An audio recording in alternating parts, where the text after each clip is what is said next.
Hi, it's Gary Bourne from Royal LePage, Sussex, and welcome to my real estate review for the first quarter of 2019 in North Vancouver. As always, real estate is a very topical issue in the city of Vancouver. The Globe and Mail reports Vancouver home sales hit a 33-year low. Global News says Metro Vancouver home prices dip again in March.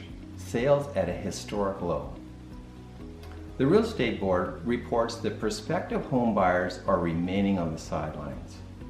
So let's take a closer look at what's happening in North Vancouver. First quarter sales totaled 379. 37% were detached, 46% apartments, and 17% townhouse. So the strata market is now 63% in North Vancouver. So sales were down 26% over the same quarter last year. So you can see that detached home sales increased throughout the quarter. Incidentally, that was 7% down over the same quarter last year. Active listings increased to 395, which was 10% higher than it was last year at the same time.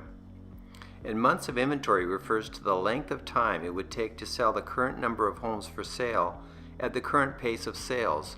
So in March, you could see that if you take active listings divided by sales, you get 5.6 months.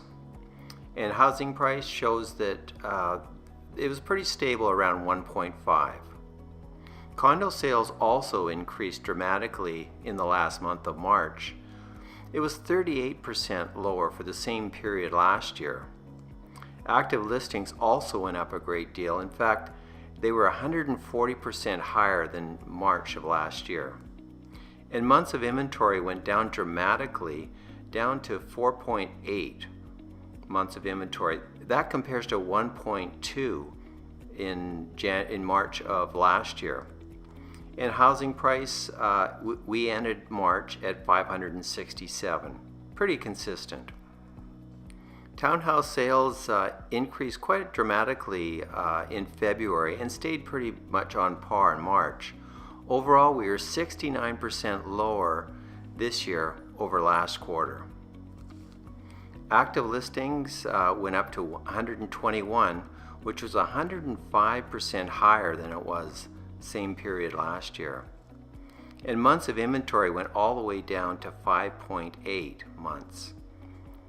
When it comes to pricing, it decreased as well, down to 952. To better understand the relationship between supply and demand, we look at the ratio of sales to active listings. This number is the reciprocal of the months of inventory. Downward pressure exists when the ratio dips below 12%. Home prices can experience upward pressure when it surpasses 20%. So here you can see that after 8 months spent in a buyer's market, detached homes moved to a balanced market. Townhouses and apartments are also considered to be in a balanced market. Looking at the benchmark price, you can see that in the past 13, prices have increased in all three categories a great deal. Over the past year, they have come down. For detached, it's come down 12.8%, which represents about $220,000 on an average house. Condos came down 7%, or $22,000, and townhomes came down 5.2%, or about $53,000 per townhome. So there you have it. The number of listings is up, sales are down, and prices are decreasing. The market is slow, but it's still moving. And I feel that as time goes on, sellers are accepting the new normal. And if they price their properties accordingly, they still have a good chance of being successful. Thanks for listening to my video, and if you need any further information, please feel free to contact me.